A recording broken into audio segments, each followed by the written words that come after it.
아버지가 아들한테 그 모녀에게 블랙카드를 준 적 없다고 하는데요. 아들이 의심하자 비서가 갑자기 진실을 기억해냅니다. 사장님이 그 모녀의 생활을 좀 챙겨주라고 시켜서 쇼핑할 때 따라다녔는데요. 근데 그 모녀가 점점 거만해지더니 비서한테 카드를 내놓으라고 한 겁니다. 자기들이 사장님한테 특별한 사이라면서 안 주면 고자질하겠다고 협박했거든요. 결국 비서가 압박에 못 이겨서 블랙카드를 넘겨버린 거죠. 이 얘기를 들은 아버지가 완전히 폭발합니다. 멍청한 짓이라면서 비서를 그 자리에서 바로 해고해버렸어요. 아들이 보니까 오해가 이미 걷잡을 수 없이 커진 상태였는데요. 세상 사람들이 다 그 여자를 아버지의 내연녀라고 믿고 있었거든요. 그런데도 아버지는 카드를 회수하면 체면이 깎인다며 망설이는 겁니다. 아들이 대놓고 물어봅니다. 체면이 중요하냐, 어머니가 중요하냐고요? 결국 아버지가 카드를 회수하고 아내한테 해명하기로 약속했습니다. 한편 인터넷에서는 소문이 걷잡을 수 없이 퍼지고 있었는데요. 어머니 쪽에서는 이미 사업관계를 끊기 시작한 상태였습니다. 부자가 협력 핑계로 어머니 회사를 찾아갔더니요. 관계를 끊기로 했으니 더 논의할 게 없다고 잘라 말하시는 겁니다. 아버지가 다급하게 블랙카드는 비서가 제멋대로 준 거라고 해명했습니다. 근데 어머니 반응이 더 무서웠어요. 의도 없이도 이 지경인데 의도가 있었으면 어디까지 갔겠냐고요.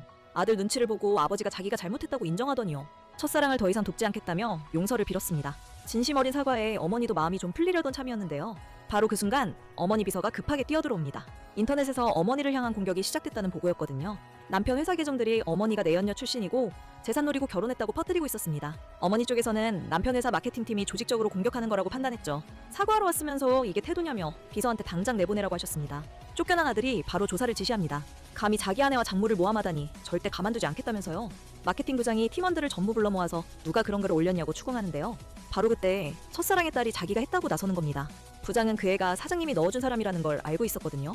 그래서 직접 혼내지 못하고 앞으로 허가 없이 올리지 말라고만 경고했습니다. 그 애는 회사를 위해 반격한 거라며 당당하게 변명하더라고요. 하지만 부장은 이미 속으로 이 애한테 책임을 다 뒤집어 씌우기로 결정한 상태였죠.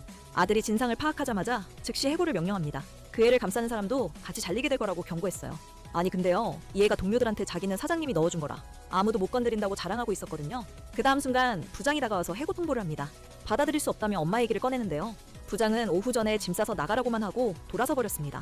해고당한 딸이 울면서 엄마한테 전화해서 그 남자한테 말해달라고 합니다. 근데 엄마가 하는 말이 지금 이혼 처리하느라 바쁠 테니 도와주기 어렵다는 거예요. 그러면서 위로한답시고 나중에 그 집안을 통째로 차지하면 임원 자리든 뭐든 다 해줄 수 있다고 합니다. 엄마의 계획은 별장에서 부유층 부인들을 초대해 인맥을 만들고 딸한테 재벌 2세를 소개시키는 거였죠. 그런데 같은 시각 어머니와 딸이 재산 분할 보고서를 검토하다가요. 딸이 별장이 어머니 개인 재산이라는 걸 기억해냅니다. 법무팀 보고서에 별장이 빠져 있었거든요. 어머니 명의인데 정식으로 소유권 행사를 안 해서 법무팀이 놓친 겁니다. 그런데 알고 보니 그 여자가 별장을 자기 집인 양 부유층 손님들을 초대하고 있었어요. 어머니가 단호하게 말합니다. 재산 분할하는 김에 별장도 회수한다고요? 별장 안에서는 그 여자가 의기양양하게 부인들을 접대하며 완전히 안주인 행세를 하고 있었는데요. 진짜 주인이 도착합니다. 딸이 소유권 증명 서류를 내밀며 관리인한테 왜 남의 집에 다른 사람을 들였냐고 따지는데요. 그 여자는 아무 말도 못한 채 그 자리에 서 있을 수밖에 없었습니다.